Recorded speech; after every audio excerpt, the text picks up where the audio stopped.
नमस्कार साथियों, स्वागत है आपका विजन आरएस यूट्यूब चैनल पर। आज की इस वीडियो में बात करने जा रहे हैं हम 30 मई 2020 से संबंधित समसामयिक महत्वपूर्ण घटनाओं के साथ में सभी करंट अफेयर वीडियोस की पीडीएफ फाइल के लिए डिस्क्रिप्शन में दिए गए टेलीग्राम लिंक में आपको पीडीएफ अवेलेबल मिल जाएंगी।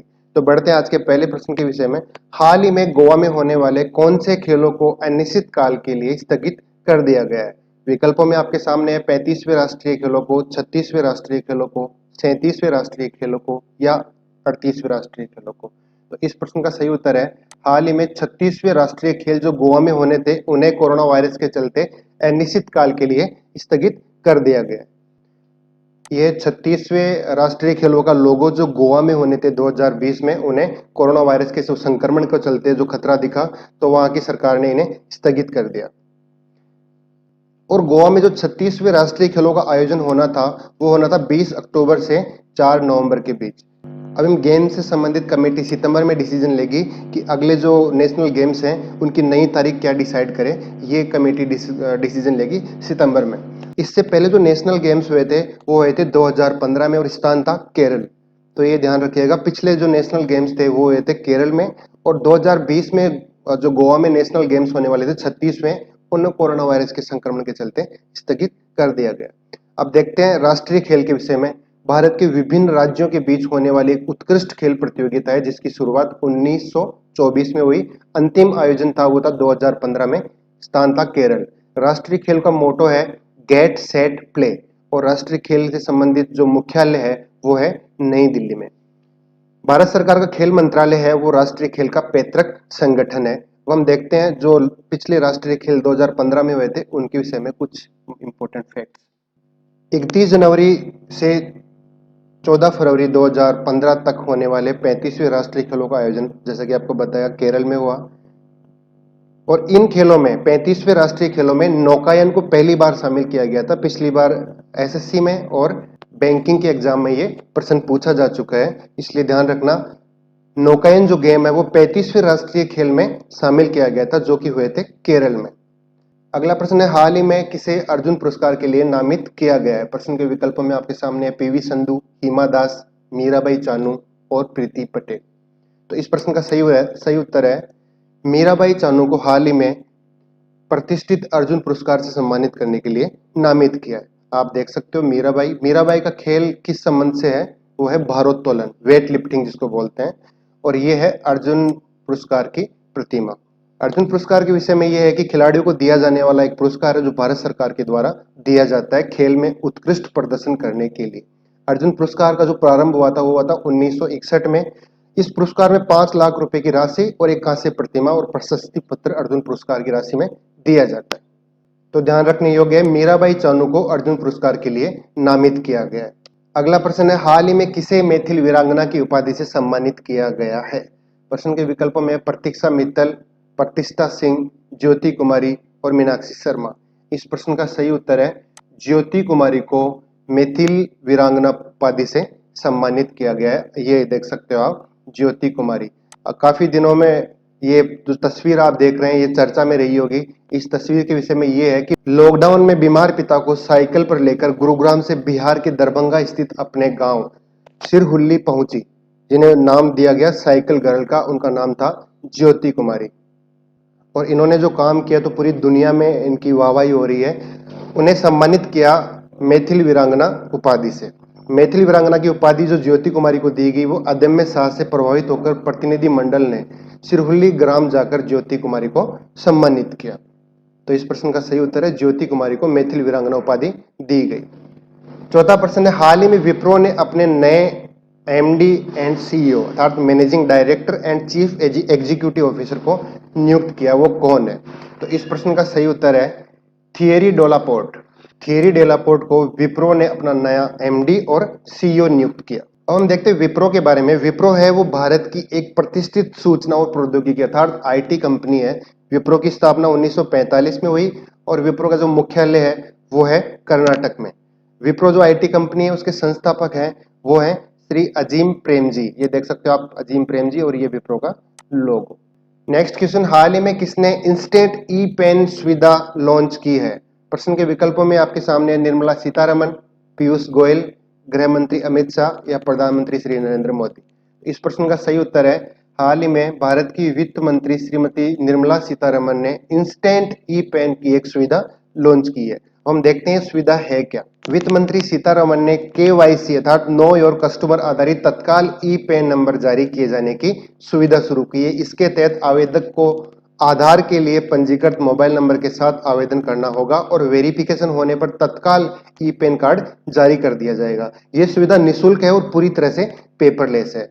तो 28 मई 2020 को माननीय वित्त मंत्री श्रीमती निर्मला सीतारमण ने ई पेन की सुविधा को लॉन्च किया। नेक्स्ट, एशिया के किस देश में सबसे ज्यादा कोरोना संक्रमित मरीज पाए गए हैं? प्रश्न के विकल्प में आपके सामने है पाकिस्तान, भारत, श्रीलंका और चीन। तो भारत देश में एशिया के सर्वाधिक कोरोना संक्रमित मरीज पाए गए हैं। पहले संक्रमित मरीजों की सर्वाधिक संख्या थी चीन में, लेकिन भारत में लगातार कोरोना वायरस के संक्रमण बढ़ रहे हैं। तो अभी भारत में एशिया के सर्वाधिक कोरोना संक्रमित मरीज पाए गए। इस पिक में आप देख रहे हो, ये जो डॉक्टर्स यूज कर रखा है उन्होंने, ये होता है पीपीई अर्थात पर्सनल प्रोटेक्टिव इक्विपमेंट्स। ये क्या होता है, कोरोना संक्रमित जो मरीज होते हैं उनके साथ में डॉक्टरों का संपर्क होता है, तो उनको बचाने के लिए, स्वास्थ्य कर्मियों को कोरोना के संक्रमण से बचाने के लिए ये पीपीई किट काफी इंपॉर्टेंट है। अभी हाल ही में एक क्वेश्चन था जो हमने पिछले वीडियो में पूछा था कि पीपीई का उत्पादन करने वाला दुनिया का सबसे बड़ा देश कौन सा है? तो आपको ध्यान रखना, पीपीई किट का सर्वाधिक उत्पादन करता है चीन। और भारत का इसमें कौन सा स्थान है? पीपीई को प्रोड्यूस करने में भारत का दूसरा स्थान है। भारत दूसरा, दुनिया का दूसरा सबसे बड़ा देश है जहां पे पीपीई का इतना बड़ा प्रोडक्शन होता है। तो ये भी ध्यान रखने योग्य क्वेश्चन है। अगला है, हाल ही में जेपी मॉर्गन साउथ एशिया और साउथ ईस्ट एशिया का नया अध्यक्ष बनाने की घोषणा हुई है। तो वो किन्हें बनाया जाएगा? प्रश्न के विकल्पों में है लियो पुरी, सुधा शर्मा, मार्कोस ट्रायोज और सौम्या सुब्रमण्यम। तो इस प्रश्न का सही उत्तर है लियो पुरी।